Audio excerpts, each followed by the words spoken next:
आज धरा पे,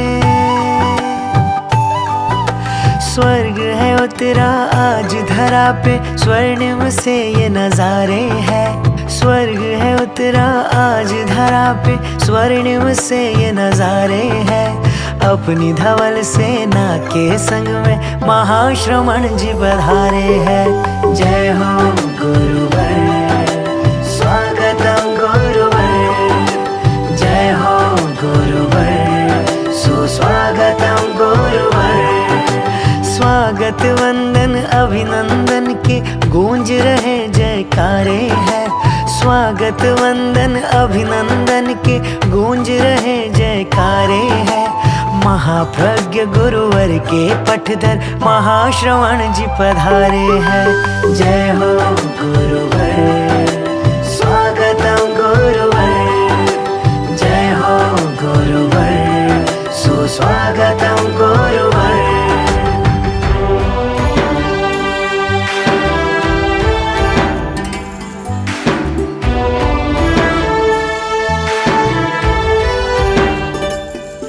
ये तेरा पंथ का सार सारे जग को सुनाते हैं।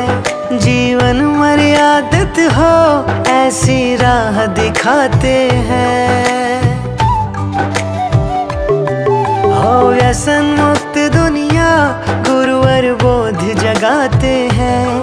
अहिंसा यात्रा से धर्म का ध्वज लहराते हैं। धन्य धन्य श्रमणत्व गुरु का, धन्य धन्य श्रमणत्व गुरु का कहते चांद सितारे हैं। धन्य धन्य श्रमणत्व गुरु का कहते चांद सितारे हैं। अपनी धवल सेना के संग में महाश्रवण जी पधारे हैं। जय हो गुरुवर, स्वागतम गुरुवर। जय हो गुरुवर।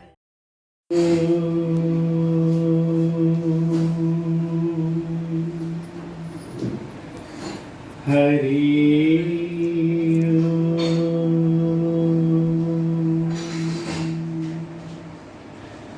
हरि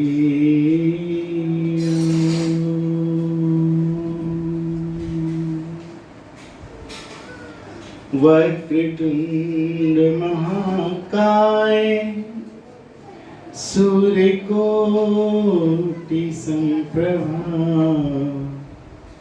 निर्विघ्नं कुरु मे देव सर्वकार्येषु सर्वदा। कर्पूरगौरं करुणावतारं संसारसारं भुजगेन्द्रहारं सदा वसन्तं हृदयारविन्दे भवं भवामि सहितं नमामि। बोलिए सियावर रामचंद्र भगवान की, उमापति महादेव की, संत समाज की। जय जय राधा रमन हरि बोल। जय जय राधा रमन हरि बोल। जय जय राधा रमन हरि बोल। जय जय राधा रमन हरि बोल। जय जय राधा रमन हरि बोल। जय जय राधा रमन हरि बोल। हरि बोल हरि बोल हरि बोल।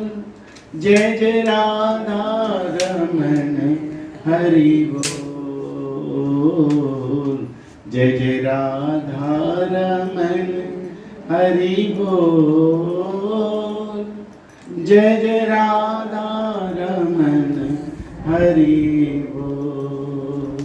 बोलो बाकी बिहारी लाल की, राधा रानी की जय, सनातन धर्म की जय। आज का दिन बहुत ही पावन दिन है, क्योंकि आज महाशिवरात्रि है, भगवान महादेव का दिन है।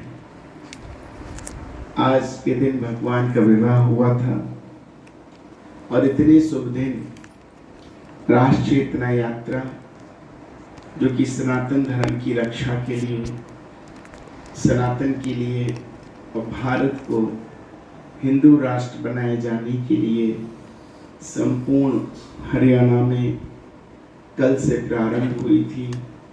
और आज यात्रा का दूसरा चरण खरखोदा गांव के, खरखोदा तहसील में बरौना गांव में हमारी बहन सुनीता जी के आवास पे आप और हम सब एक साथ मिलकर भारत को हिंदू राष्ट्र बनाने का संकल्प लेंगे। इसीलिए इस यात्रा को निकाला गया है। आप सब चाहती हैं भारत हिंदू राष्ट्र बने? सभी चाहते हैं। कैसे बनेगा, इसके लिए विचार करना पड़ेगा। आपने कहा कि हनुमान जी महाराज की इस गांव पे बहुत बड़ी कृपा है, और है। इस कृपा को मैं आप लोगों के अंदर देख रहा हूँ। क्यों है?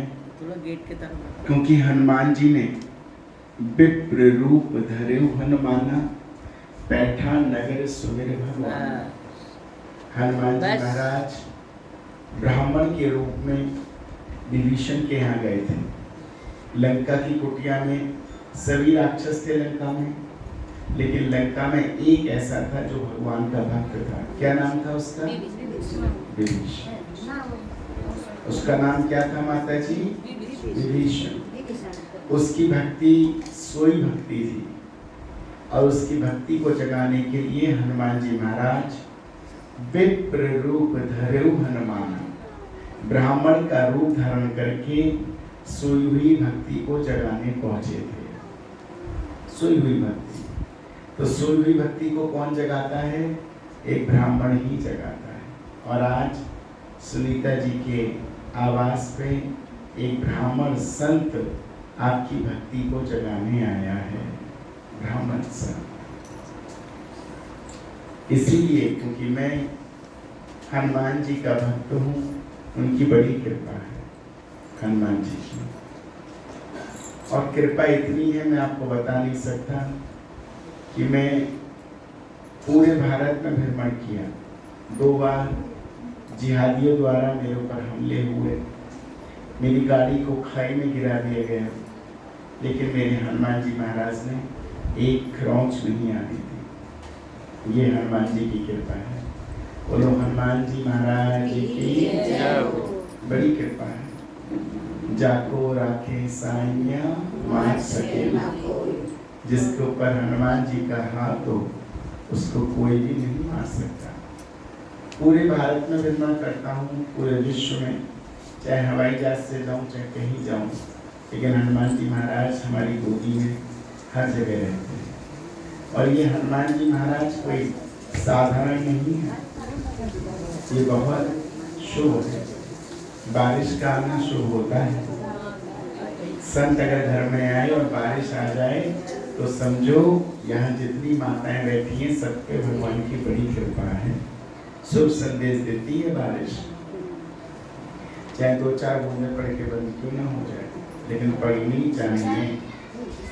तो माता जी, मैं आज जो भी बात बोलूँगा उसको बहुत ध्यान से सुनिएगा, बहुत ध्यान से सुनना, क्योंकि मैं आपको यही बताने आया हूँ कि देश को कैसे बचाना है, अपनी सनातन की रक्षा कैसे करनी है। हमें इस पे विचार करना है। और इस विचार को लेके मैं हनुमान जी के साथ आया हूँ। और ये हनुमान जी साधारण नहीं, दिव्य हनुमान है, दिव्य। इनकी इतनी बड़ी कृपा है कि मैं आपको बता नहीं सकता। एक बार काशी में राम कथा हो रही थी हमारी। कोई कितने लोग काशी गए हैं? हाथ खड़ा करें। कोई गए हैं काशी? आप गए थे, बहुत बढ़िया। कभी जाइएगा काशी में। काशी में एक मंदिर है, संकट मोचन हनुमान मंदिर। संकट मोचन हनुमान मंदिर का दर्शन कीजिए, बहुत दिव्य मंदिर है, बहुत ही दिव्य। उस मंदिर में दर्शन कीजिए, बाबा की वहां पे बड़ी कृपा है। तो मैं आपको बताना चाहता हूँ कि वहां पे कथा कर रहे थे, तो 9 दिन जब राम कथा का हो गया, तो 9वें दिन हमारे कलाकारों ने कहा महाराज जी आइए गंगा स्नान कर लेते हैं। हमने कहा चलो। तो जब 9वें दिन हम गंगा स्नान करने गए कथा के बाद, मैंने कहा आप पहले स्नान करो, बाद में हम करेंगे। क्यों? क्योंकि जूते चप्पल चोरी हो जाते हैं गंगा के किनारे, हम आपके जूते चप्पल रखाएंगे। तो हमारे कलाकार गंगा में स्नान कर रहे थे। मेरे पास एक बड़े ही बुजुर्ग संत थे जिनकी उम्र तकरीबन 70 वर्ष की है। वो हमारे साथ हमेशा चलते हैं। अभी उनका स्वास्थ्य थोड़ा गड़बड़ था, इसलिए वो नहीं आ सके। तो मैं उनसे बोला कि उनको मैं तिवारी जी कह के बोलता हूँ, बुजुर्ग हैं। मैंने कहा कि तिवारी जी, ये जो बीच धारा है गंगा की, इस गंगा की बीच धारा में जो संत स्नान करा रहे हैं हनुमान जी को, वो डूब नहीं रहे बीच धारा में, और किनारे पे इतना इतना जल है, लेकिन बीच में डूब नहीं रहे। तो उन्होंने कहा जिसकी गोद में हनुमान हो वो डूबने कैसे देगा? हनुमान कभी डूबने नहीं देता। मैं ऐसे चर्चा कर रहा था, और जैसे ही मैंने गर्दन घुमाई तो वो संत मेरी आंखों के सामने खड़े थे, हनुमान जी को लेके, इनको लेके, ये जो हनुमान जी हैं यहाँ विराजे हैं, इनको लेके। और आप ये सोचिए कि उन्होंने मुझसे कहा कि आप मेरी चर्चा कर रहे हैं। मैंने कहा जी महाराज जी, मैं तो आप ही की चर्चा कर रहा था। तो मुझे बोलते हैं आप मेरे हनुमान जी की सेवा करेंगे? मैंने कहा जरूर करूँगा। और जब मुझे उन्होंने हनुमान जी दिए, तो देने के बाद ये सुंदर बहुत है, आप देखिए कितने सुंदर हैं। तो मैं इनको देख रहा था ऐसे करके, तो इतने में आवाज आई बड़ी जोर जोर से हमारे कलाकारों की, क्या? सांप सांप सांप सांप। इनका कहाँ है सांप? तो देखा तो वही जो संत थे वो हनुमान जी को देने के बाद नाग देवता का रूप धारण करके काशी की गंगा में अंतर ध्यान हो गए। और वो कोई और नहीं थे, स्वयं काशी विश्वनाथ थे, महादेव थे। और ये बाबा जहाँ पहुँच जाए, जिसके घर पहुँच जाए, उसका कल्याण हो जाता है। किसी के 20-20 साल से संतान ना हो तो इनके आगे एक गोले से उसकी गोद भर दो, उसके संतान हो जाते हैं। सोचिए, इनकी इतनी बड़ी कृपा है, बहुत बहुत बड़ी कृपा। बोलो बालाजी महाराज की, बहुत बड़ी कृपा है। इनकी भी कितनी महिमा गाऊं, अगर इनकी महिमा गाने लगूं तो सुबह से शाम हो जाएगी, लेकिन महिमा इनकी खत्म नहीं होगी। इनकी इतनी शक्तियां हैं, जहां गए हैं वहीं इन्होंने कल्याण किया है। तो इसलिए आज बड़ा भाग्य है आपके गांव का कि आपके घर पे हनुमान जी आए। सोचिए, आपको दर्शन करने जाना होता, लेकिन स्वयं हनुमान जी आपको घर बैठे दर्शन देने आए हैं। बहुत भाग्यशाली हैं। बोलो बालाजी महाराज की, बहुत भाग्य। यात्रा पिछले 10 वर्षों से मैं लगातार पूरे भारतवर्ष में करता हूँ। मेरा खुद का परिचय, मैं खुद महामंडलेश्वर हूँ। योगी आदित्यनाथ जी का नाम सुना होगा आपने, सुना है? मुख्यमंत्री जो है उन्हीं के संप्रदाय से हूँ मैं, नाथ संप्रदाय से, और मैं महामंडलेश्वर हूँ। और हमारा स्थान वृंदावन है। कितने लोग आए हैं वृंदावन? हाथ ऊपर करें। अच्छा, वृंदावन भी कम लोग आए हैं। ओहो, बस अब आप सबको भी आना वृंदावन। मैं आपको निमंत्रण देने आया हूँ, ठीक है? निमंत्रण देने आइए, आपका वहाँ अपना स्थान है, आप आइए। बिहारी जी का दर्शन कीजिए और उनकी कृपा का आनंद उठाएं। बताओ, अगर बिहारी जी का दर्शन नहीं किया अब तक तो कुछ नहीं किया। बिहारी जी को अगर दर्शन कर लोगी तो नैनों में ऐसे बस जाएंगे कि निकलने का नाम ही नहीं लेंगे। भगवान या तो हृदय में बसता नहीं है और बस जाए तो फिर निकलता नहीं है, निकलेगा ही नहीं। भगवान को बसाओ। कितने लोग घर में ठाकुर जी की सेवा करते हैं? वाह। कितने लोग हनुमान जी की सेवा करते हैं? बहुत सुंदर। सभी हनुमान जी की सेवा करते हैं, बहुत बढ़िया। सब हनुमान जी की सेवा कीजिए, क्योंकि अष्ट सिद्धि 9 निधि के दाता। कितने? 8 सिद्धि और 9 निधि हनुमान जी के चरणों में रहती है। सोचिए आप, 33 कोटि देवी देवता हैं, उन सभी देवी देवताओं में सिर्फ हनुमान जी हैं जिनके अंदर 8 सिद्धि और 9 निधि रहती हैं और किसी के अंदर नहीं रहती, इन्हीं के अंदर। सोचिए कि इसीलिए रुद्र के अवतार हैं। किसके अवतार हैं? रुद्र के, महादेव के अवतार, शिव के अवतार हनुमान जी महाराज। इनकी बड़ी कृपा है। यात्रा करने का उद्देश्य भारत को हिंदू राष्ट्र बनाना, सनातन को बचाना। कैसे बचेगा माता जी? हमें क्या करना पड़ेगा? हमें स्वयं जागना पड़ेगा। जैसे विभीषण की भक्ति को जगाने विप्र रूप में हनुमान जी गए, ऐसी आपकी भक्ति को बताने ब्राह्मण खुद आया है। क्या बताने? कि अपने सनातन धर्म को बचाओ। बहुत जरूरी है माता जी। हमारे भारतवर्ष के अंदर हमारी छोटी छोटी बेटियों को न जाने कौन से वो उपद्रवी हैं, कौन वो लोग हैं जो अपना नाम बदल के हमारी छोटी बेटियों को अपने प्यार में फुसलाते हैं और उनको गलत काम करके उनको छोड़ देते हैं। नहीं होता? नाम होता है जाहिद और नाम रख लेते हैं साहिल, है ना? हो रहे? इनसे बचना, इन्हीं से बचना है माता जी। मेरा यही काम है, आपको यही जगाना है। इनसे बचो। हाथ में कलावा बांध लेते हैं और कलावा बांध के कहते हैं कि मेरा नाम तो साहिल है, और हमारी बेटियां भोली भाली उनके नाम को पढ़ के, उनके नाम को सुन के उनके प्यार में फंस जाती हैं, और फंस के जब जिंदगी बर्बाद हो जाती है तो थोड़े दिन बाद वो मुसलमानी बन जाती है। मेरी माताओं, बचना पड़ेगा, अपने बच्चों को बचाना पड़ेगा। बहुत बुरा समय आया है हमारे भारत के अंदर। आप ये बताइए, क्या भगवान राम का जो मंदिर था अयोध्या, क्या वो हमारा नहीं था? हमारा ही तो था। तो हमारा मंदिर बना। अब काशी विश्वनाथ, काशी विश्वनाथ क्या हमारा नहीं है? क्या वहाँ मस्जिद है? नहीं। वहाँ कौन है? काशी विश्वनाथ। तो वो मंदिर हमको बनाना चाहिए, हाँ या ना? काशी विश्वनाथ बनना चाहिए। अब ये बताओ, श्री कृष्ण जन्मभूमि बननी चाहिए या नहीं बननी चाहिए? बननी चाहिए। जब एक समय ऐसा था भारत के अंदर, जब मुगल साम्राज्य आया तो हमारे मंदिरों को तोड़ दिया गया माता जी, सारे। और कितने मंदिर तोड़े गए? 38,000, 38,000, 38,000 मंदिरों को तोड़ दिया गया। कम नहीं थे। कितने मंदिर थे? 38,000। लेकिन हमने इनसे ये कहा है, आप 38,000 मत दो, हमारे 3 मंदिर तो दे दो। वो 3 कौन?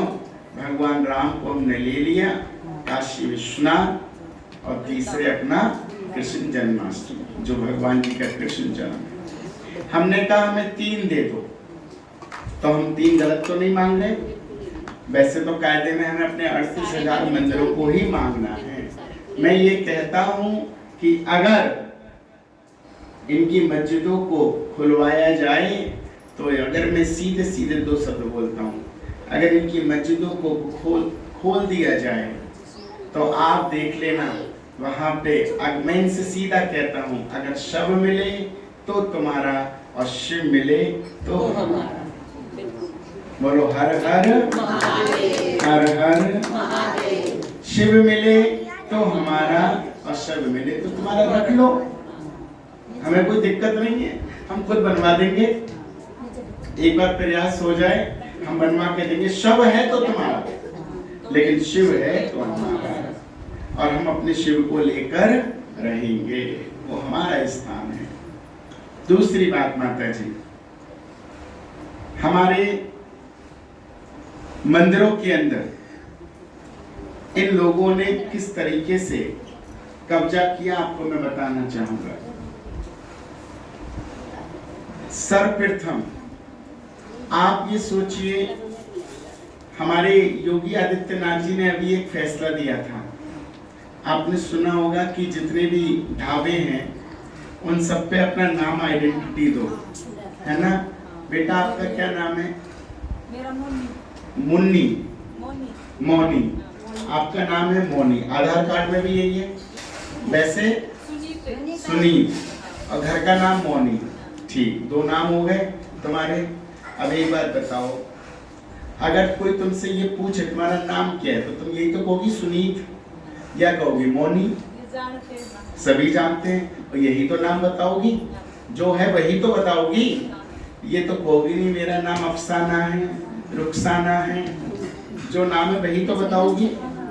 तो अब ये बताओ, अपनी आइडेंटिटी अगर हम आपसे पूछ रहे हैं तो क्या दिक्कत है? बता दो। और हमने मुन्नी पूछा तुम्हारा नाम बताओ, तो बता दो मुन्नी, क्या दिक्कत है भाई? जो है सो है। लेकिन ये लोग क्या करते हैं, ये अपनी आइडेंटिटी को छिपाते हैं, अपने नाम को छिपाते हैं। क्यों छिपाते हैं आपको पता है? ये बताऊं क्यों छिपाते हैं। इनके कुरान में एक लाइन लिखी है, हलाला। हलाला, हलाला क्या होता है कि अगर ये लोग आपको हलाला करके खिलाएंगे तो इनको जन्नत मिलेगी। जन्नत जो हमारे यहाँ स्वर्ग कहते हैं, अगर ये हलाला करके खिलाएंगे तो इनको जन्नत मिलेगी। हलाला कैसे होता है, अब आप सुन लीजिए। हलाला होता है जैसे इन्होंने खाना बना दिया, और खाना बनाने के बाद रख देंगे भर के, और उसमें थूकेंगे, और थूक के उसको ऐसे करके चला देंगे, इसको कहते हैं हलाला। अब दिल्ली से आप हरिद्वार की ओर जाइए, हर ढाबे के बाहर लिखा है गणेश ढाबा, मोहन ढाबा, वैष्णो ढाबा, सबके आगे लिखा है। एक बार की बात, मैं अपने शिष्यों के साथ जब गया हरिद्वार, तो मेरे बच्चों ने कहा कि हमें कुछ गुरुजी खाना है। हमने कहा चलो गणेश ढाबा, इसी में खाते हैं। तो जब हम गणेश ढाबे में खाने पहुंचे, तो मेरी आदत है, मैं तो बाहर का कुछ खाता ही नहीं हूँ, कभी खाया ही नहीं जीवन में, लेकिन शिष्यों का मन था, उन्होंने खा लिया। हमने कहा आप पेमेंट करो। जब वो पेमेंट करने चले मोबाइल से, तो आपको बता दें उस ढाबे के, जब पेमेंट किया तो पेमेंट पे मोबाइल पे लिख कर आया अफजल। क्या नाम लिख कर आया? अफजल। मतलब ये होटल का नाम कोई गणेश ढाबा नहीं है, कोई हिंदू मालिक नहीं है, इसका मालिक कौन है? मुसलमान हैं। अब आप सोचो, वो उस खाने में थूक कर आपको खाना देता है, और आप उस खाने को खा के जब घर लौटते हैं तो पता चलता है आपके बच्चे को दौड़ा पड़ रहा है, आपका बच्चा पागल सा हो रहा है। क्यों? क्योंकि उस खाने को खा के आपके बच्चे के ऊपर जो इनके वो जो लेटे होते हैं ना, इनके जो होते हैं, वो आपके बच्चों पर असर छोड़ देते हैं। इसको हलाला कहते हैं। फिर आप जगह जगह भागती हो कि हमारे गुरुजी मेरे बच्चे पे क्या हो गया, मेरे इस पे क्या हो गया, मेरे इस पे क्या हो गया। तो अगर योगी जी ने कह दिया कि आइडेंटिटी बताओ, अपनी दीवार बाहर नाम लिखवा दो कि भैया ये ढाबा अफजल का है, तो दिक्कत क्या है भाई? हमारा मन करेगा खाएंगे, नहीं करेगा नहीं खाएंगे, कोई प्रॉब्लम है? कोई गलत तो नहीं किया, लेकिन नहीं, ये अपनी आइडेंटिटी नहीं देना चाहते। क्यों? क्योंकि उनको हमसे आमदनी हो रही है। अब हिंदू ढाबे जो होते हैं, तो क्या वो दूसरा नाम बदल के रखते हैं? वो तो नहीं रखते, वो तो जो है सो रखते हैं। लेकिन ये लोग इस तरीके से करते हैं। तो माता जी कृपया करके मेरा निवेदन है कि कहीं पे अगर आप भोजन प्रसादी पाएं किसी होटल या ढाबे पे, तो पहले उसका जो बार कोड है उसको स्कैन कर लें, अपने बच्चों से कहें और देख लें इस पे क्या नाम लिख कर आ रहा है। अगर मुसलमान नाम लिख कर आए तो कृपया उस ढाबे पे या होटल पे मत भोजन करना। कृपया करके अपने आप को बचाओ, सुरक्षित करो, अपने आप को बचाओ, अपने धर्म को बचाना है। दूसरी बात, माता जी, मैं आपको बहुत महत्वपूर्ण बातें बता रहा हूँ। इन बातें आपको कोई और बताएगा नहीं। देखो, हमें ये पता है कि राम के पिता का नाम क्या था? दशरथ। राम की माता का नाम क्या था? कौशल्या। कितने बच्चे थे?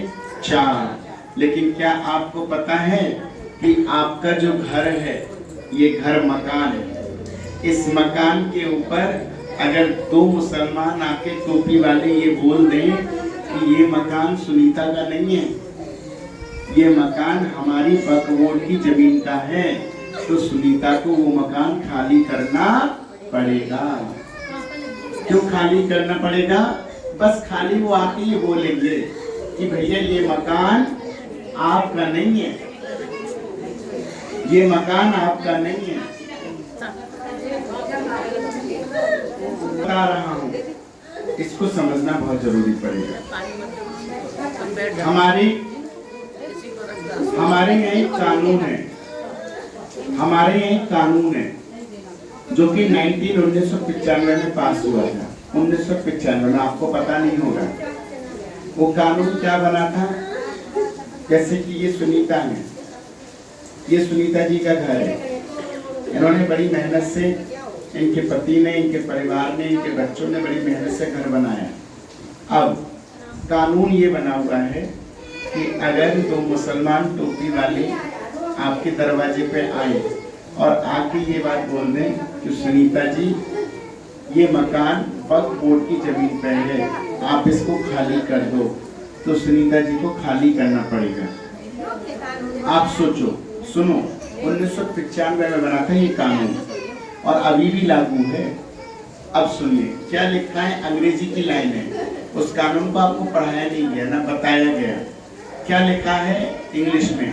If they feel this construction under to 1995 Waqf board अधिनियम, then immediately you have to be remove that house. आपको ये घर खाली करना पड़ेगा इमीडिएटली, तुरंत। और इफ दे फील का मतलब होता है यदि ये महसूस करते हैं तब। बस इनको जानकारी नहीं है, कोई पेपर नहीं है, कोई रिकॉर्ड नहीं है, बस इन्होंने महसूस कर लिया। पकड़े रहो, इसे पकड़े। बस इन्होंने महसूस कर लिया। क्या महसूस किया? बस इतना महसूस किया है कि ये घर सुनीता का नहीं है, ये घर वक्फ बोर्ड की जमीन का है, उस पे बना है। अब सुनीता के पास आएंगे 2 मुसलमान और क्या कहेंगे? सुनीता खाली करो, देखो हमें फील हुआ है ये मकान आपका अपना नहीं है। अब सुनीता कहेगी नहीं नहीं मेरे पास रजिस्ट्री है, अरे नहीं नहीं मेरे पास तो ये भी है। अब आप क्या करेंगे? आप सुप्रीम कोर्ट जाएंगे, हाई कोर्ट जाएंगे, लेकिन आपकी सुनवाई वहां नहीं है। ये भी है कि इनकी सुनवाई अगर वक्फ बोर्ड ने मान लिया ये जमीन आपकी नहीं है, ये वक्फ बोर्ड की है, तो आपकी सुनवाई सुप्रीम कोर्ट में नहीं होगी, हाई कोर्ट में नहीं होगी। आपकी सुनवाई वक्फ बोर्ड वाले जो बैठे हैं मुल्ले, उन्हीं के यहाँ होगी। आपको अपनी जमीन, अपने हक की लड़ाई अपनी सुप्रीम कोर्ट में नहीं जाना पड़ेगा, आपको वक्फ बोर्ड में ही जाना पड़ेगा और उन मुल्लों के आगे भीख मांगनी पड़ेगी कि साहब मेरी मेहनत की कमाई का मकान मुझे लौटा दो। ये कानून है 1995 में कांग्रेस ने बनवाया था, ये कानून बना था 1995 में। और आप और सुनिए, केरल में जाइए आप, केरल के अंदर ये कानून बहुत अच्छी तरह लागू हो गया है। लागू क्या मतलब, इस पे काम हो रहा है और वहाँ पे क्रिश्चियन और मुस्लिम ये दोनों एक होके सारे हिंदुओं को खाली करवा दिए हैं। पूरा जो साउथ है वहाँ पे हिंदू तो बचा ही नहीं है। इन लोगों की संख्या इतनी बढ़ गई है। क्यों बढ़ गई संख्या? माता जी आप गाँव की हैं, सच्ची सच्ची बताइए। पहले की माता ये कहती थी, किसी घर में जब 10 लड़के होते थे तो कहती थी मेरे घर में 10 लठ हैं, बोलती थी।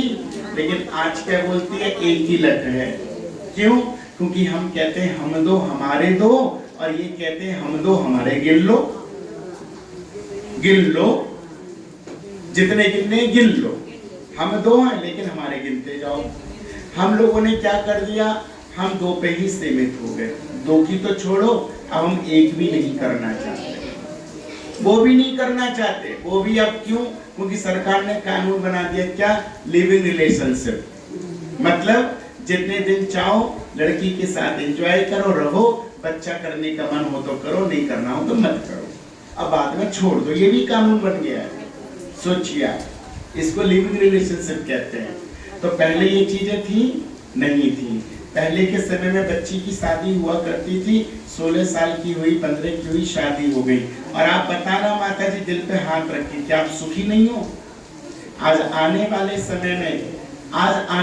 समय में हमारी बेटियों की उम्र 30 साल 32 साल, शादियां नहीं हो रही है। कारण, आप बच्चों, जब शादियां नहीं होंगी तो बच्चे कैसे होंगे? बच्चे नहीं होंगे तो परिवार कैसे बसेगा? हमें सबको सोचना पड़ेगा कि जल्दी शादी करो और जल्दी परिवार को बसाओ, क्योंकि अगर देर शादी होगी तो बच्चा भी होने में टाइम नहीं होगा, ही नहीं होते ही नहीं है बच्चे। क्यों?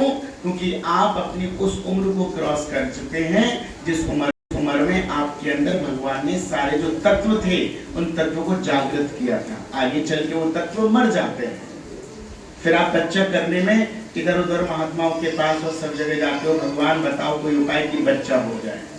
इसलिए भगवान ने कहा है कि जो सही उम्र है विवाह की, वो जितना जल्दी हो। लड़की, अगर हम आज के हिसाब से सोचो 2024 में, तो मेरी ये रिक्वेस्ट है माताओं, 21, 22, 23 की हो तुरंत शादी करो।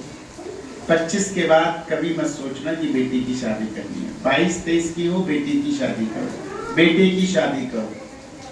प्लीज मेरी बात को समझना, मैं आपको बहुत गंभीर बात बता रहा हूँ। हो सकता है आपको मेरी बात समझ ना आए, लेकिन जो बता रहा हूँ ये रियलिटी है, वास्तविकता है। अपने जीवन को समझिए। दूसरी बात माता जी, हमारे भारत के अंदर आदरणीय मोदी जी जितने भी राशन की दुकानें चला रहे हैं, आप सोचिए हमारी गरीब माताओं को तो नहीं मिलती, लेकिन उनकी लाइन में कौन लगे होते हैं? सबसे ज्यादा टोपी वाले लगे होते हैं। हम लोग नहीं लगे होते, हम लोग तो जाते ही नहीं शर्म के मारे।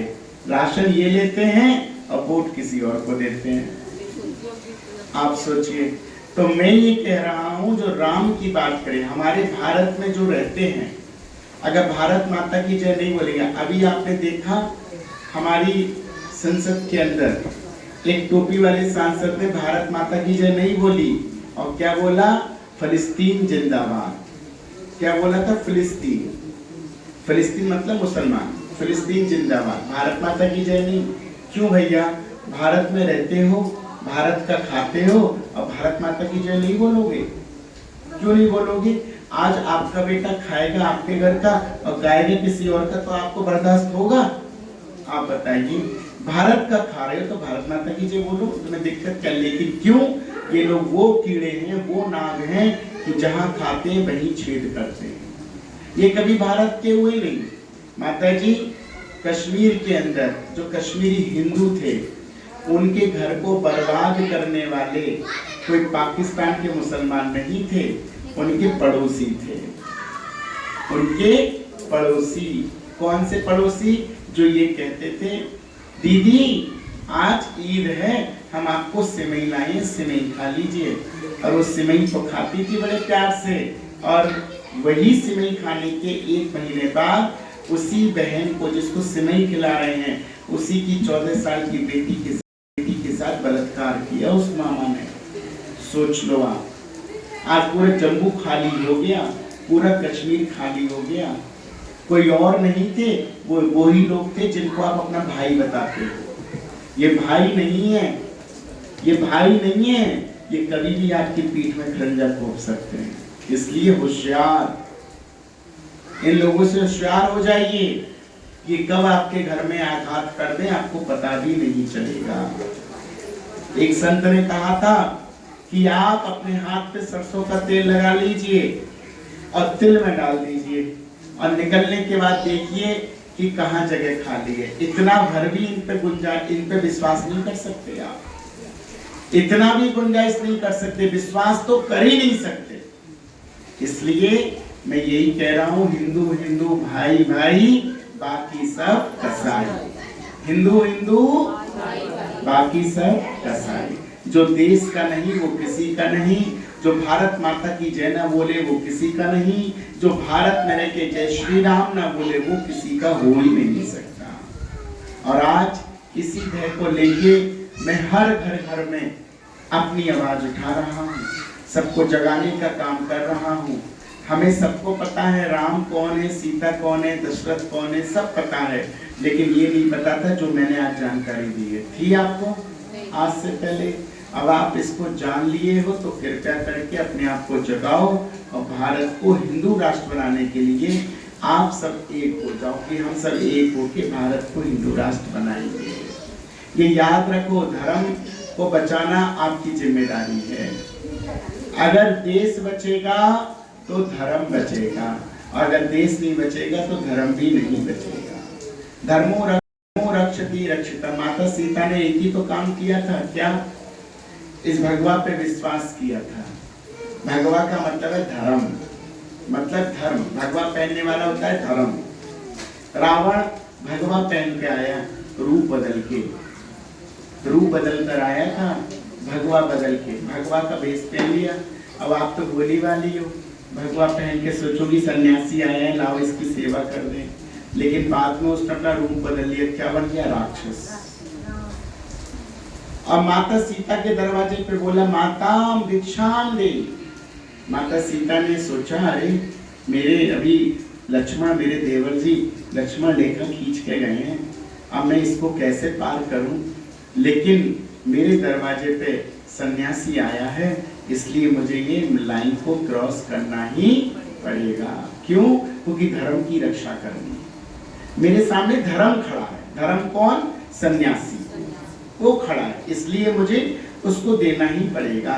तो मर्यादा की जो लाइन थी उसको माता सीता ने उल्लंघन किया, उस लाइन को पार कर गई और धर्म को तुरंत फल फूल जो थे देने लगी। इतने में रावण ने भेष बदल लिया, और जब भेष बदला तो भेष बदल के माता सीता को ले गया। आपको पता है, जब ले जाने लगा तो रास्ते में जटायु आए, और जटायु ने माता सीता की रक्षा करनी चाहिए, बहुत सीता रक्षा करी, लेकिन रावण ने उसके पर काट दिए। और जब जटायु नीचे गिरा तो जटायु रोने लगा, हे पुत्री, हे जनक नंदिनी, अब तुम्हारी रक्षा कौन करेगा? मैं तो, मेरे तो पर कर चुके हैं, कौन करेगा तुम्हारी रक्षा?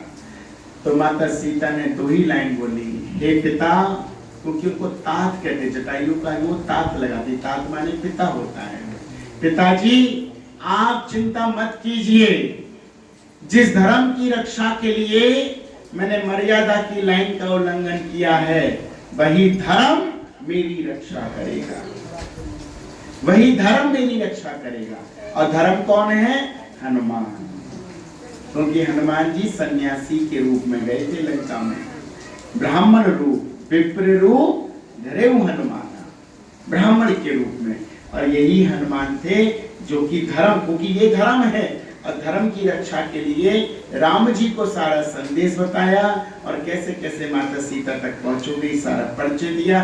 फिर हनुमान जी ने जैसी सेतु का पुल बनाया, फिर उसके बाद राम जी ने अटैक किया और अपनी माता सीता को लेकर रावण को वध करके अपने अयोध्या आए। सोचिए, तो धर्म की रक्षा करनी है तो संतों का संग पकड़ना पड़ेगा। कैसे संत? जो कि बिल्कुल आपके धर्म के मार्ग पर चलाने वाले हैं, जो आपको भगवान का पाठ पढ़ाएं, जो ज्ञान का पाठ है, जो भगवान से दूर करे, वो संत नहीं होता। जो ये कहे कि मैं खुद ब्रह्मा हूँ, मान लो किसी संत ने कहा मैं ब्रह्मा हूँ, मैं विष्णु हूँ, मैं महेश हूँ, ये शरीर ब्रह्मा विष्णु महेश नहीं बन सकता। अभी 121 लोग हाथरस में मारे गए। एक संत जो भी थे, मैं तो उन्हें संत नहीं कहता, उन्होंने अपने आप को जताया कि मैं ब्रह्मा हूँ, मैं विष्णु हूँ, मैं महेश हूँ। अब मैं ये बोलूँ तो मैं कैसे बन सकता हूँ? ब्रह्मा विष्णु महेश बनने का मतलब ही नहीं है। आप ये सोचिए, वो चक्र चलाता था, चक्र ऐसे करके वो कंप्यूटर से दिखाता था और सब माताएं अरे हाँ विष्णु भगवान आ गए, विष्णु भगवान आ गए। कृपया करके ऐसे बहरूपियों से बचो। ये वही बहरूपिये हैं जो रावण माता सीता का हरण करने आए। बचिए, जो ये कहे कि हनुमान की पूजा करो, राम की पूजा करो, वही असली संत है। वही असली संत है जो हनुमान जी की भक्ति कराए, जो राम जी की भक्ति कराए, जो कृष्ण की भक्ति कराए, जो ये कहे कि अगर दुनिया में स्वर्ग है तो अपने माता पिता के चरणों में है, जो आपके बच्चों को सही मार्ग बताए। ऐसे ऐसे संतों का संग पकड़िए जो परंपरा से हो, जो एक पद्धति से आते हो, वो नहीं जो जूता चप्पल पहन के प्रवचन सुनाए, जो कोट पैंट पहन के प्रवचन सुनाए। संत परंपरा से आना चाहिए, जिसकी और वो कुल से ब्राह्मण होना चाहिए, जाति से ब्राह्मण। संत की जाति मतलब ब्राह्मण, अगर ब्राह्मण नहीं है तो संत नहीं है। ब्राह्मण होना बहुत जरूरी है। विप्र रूप, इसलिए हनुमान जी ने ब्राह्मण रूप रखा। विप्र रूप धरेउ हनुमाना, बैठा नगर सुमिर भगवान। साधु का वेश नहीं रखा, ब्राह्मण का रूप रखा। आप सभी माताएं विद्वान हैं और आज आपके गांव में आके बहुत अच्छा लगा। मैं बहुत प्रसन्न हुआ हूँ। पुनः कभी मौका मिला तो अवश्य आऊंगा, अगर आप लोग बुलाएंगे तो। प्रोग्राम भी बाहर अच्छी जगह रखेंगे। एक आपका तो इतना बढ़िया चबूतरा है सामने, जहाँ गाड़ी खड़ी की है, तो हाँ, तो कहीं भी एक श्रीमद् भागवत महापुराण का यहाँ रखेंगे। और मैं सभी जगह भागवत महापुराण निःशुल्क करता हूँ, मैं पैसे नहीं लेता। और हर व्यक्ति को एक बार भागवत महापुराण जरूर करानी चाहिए और सुनना चाहिए, हैं? हाँ, आप करवाइए। मैं निःशुल्क आके श्रीमद् भागवत महापुराण आपके लिए करूँगा। आप भगवान की कथा सुनिए। ये सब तैयार है, सब तैयार है, कोई मना नहीं करेंगे। आप लोग बस ये लो, अगाड़ी तुम पिछाड़ी हम, ये बात। तो आप आगे होके इसका संकल्प लीजिए। और आने वाले समय में जैसे कुआं या कार्तिक में, कार्तिक के बहुत अच्छा दिन होता है, भगवान श्री कृष्ण का दिन होता है, तो कार्तिक में आप जो है श्रीमद् भागवत महापुराण यहाँ रखें। मेरा नंबर ले लें संपर्क सूत्र से और यहीं पे रखिएगा। और आपके बाबा जी देखिए, गुरु का मतलब है, गुरु का मतलब सहनशील होना चाहिए। गुरु कैसा? सहनशील। गुरु को क्रोध नहीं होना चाहिए, नंबर 1। नंबर 2, गुरु ब्राह्मण होना चाहिए। नंबर 3, गुरु के अंदर, गुरु अपने शिष्य का बटुआ नहीं, अपने शिष्य का प्रेम देखे। आपने कहा छोटा सा घर, मैंने क्या कहा? प्रेम होना चाहिए। दिल बड़ा, अगर मन बड़ा है तो सब कुछ बड़ा है। इसलिए भगवान कहते हैं जो लोग निर्मल मन के हैं मैं उनके पास रहता हूँ। निर्मल मन जन सो मोहि पावा। अच्छा भगवान, आपको कौन अच्छे नहीं लगते? मोहे कपट छल छेद्र ना भावा। मुझे छल कपट के लोग बिल्कुल अच्छे नहीं लगते। मुझे कौन अच्छे लगते हैं? निर्मल मन के लोग। और आप लोग बड़े निर्मल मन के, यहाँ जितनी माताएं बैठी सब निर्मल मन की हैं। और आपके सामने जो बैठा है आपका बच्चा, वो तो बहुत ही निर्मल है। इतना निर्मल मन का है कि आपको पंखे के नीचे बिठा लाया है और खुद पंखे के अंदर बैठा है। सोच लो आप, किसी प्रकार का किंचित मार्ग भी कहीं से कहीं कोई इच्छा नहीं है। सिर्फ यही इच्छा है कि आप सबको प्रेम मिले, भगवान की भक्ति मिले और आप ईश्वर की शरणागति में रहें। निर्मल मन। आपको अपने पाप धोने के लिए गंगा जी में जाना पड़ेगा। चरणों से निकली गंगा प्यारी। ये कौन है गंगा? भगीरथ गंगा। ये भगवान विष्णु की बेटी है। चरणों से निकली गंगा प्यारी, जिसने सारी दुनिया तारी। अब दूसरी बेटी का नाम है भागवती, जो भगवान के मुख से निकली है। विष्णु भगवान के कहां से निकली है? मुख से। इसका नाम क्या है? भागवती। अब आपको अगर अपने पाप धोने हैं तो गंगा जी में जाना पड़ेगा। सुन लीजिएगा ध्यान से, पाप धोने होंगे तो कहाँ जाना पड़ेगा? गंगा जी। और गंगा जी में अगर किनारे किनारे नहाओगी तो बढ़िया, और जहाँ जरा सी अंदर गई तो गई, बचने का कोई उपाय नहीं है। लेकिन भगवान की जो दूसरी बेटी है जिसका नाम है भागवती, यहाँ पाप धोने के लिए जाना नहीं पड़ता, ये खुद आपके घर में आ जाती है और आपके पाप धुलते हैं। कैसे? आप इसकी कथा जितनी सुनोगी, भगवान की कथा, इसमें आप जितना डूबोगे तो पार लग जाओगे, डूबने का कोई खतरा नहीं है, सुरक्षित, बिल्कुल सुरक्षित पार होगे, ये सोच लो। तो इसलिए सबसे ज्यादा महत्व क्या है? गंगा नहीं, सबसे ज्यादा महत्व है भगवान की कथा, श्रीमद् भागवत कथा। जितना सुनोगे उतना कल्याण हो जाएगा, उतना मोक्ष मिलेगा, सोचिए। इसलिए बड़ा महत्व है श्रीमद् भागवत महापुराण सुनने का और उसको अपने गांव में रखाने का। 7 पीढ़ियां नहीं, भागवत कथा रखने से 21 पीढ़ियां तड़ती हैं, ये याद रखिए। 21। 7 कौन सी? जो हमारे ससुराल पक्ष की हैं, 7 कौन सी जो पीछे की थी, 7 कौन सी जो आने की थी, 7 7 14, 7 या 21, 7 वो मैके के पक्ष की जो 21 होती है, मैके के पक्ष की 7, और 7 जो पीछे बीत गई, 7 जो आने वाली है, 21 पीढ़ियां तर जाती हैं श्रीमद् भागवत महापुराण को सुनने से। इसलिए आप लोग प्लान कीजिए, मैं आपका बेटा, आपका भाई निःशुल्क आके कथा करेगा, आप कोई पैसा न दें, आपके उद्धार के लिए, आपके कल्याण के लिए आऊंगा। बोलो बांके बिहारी लाल की।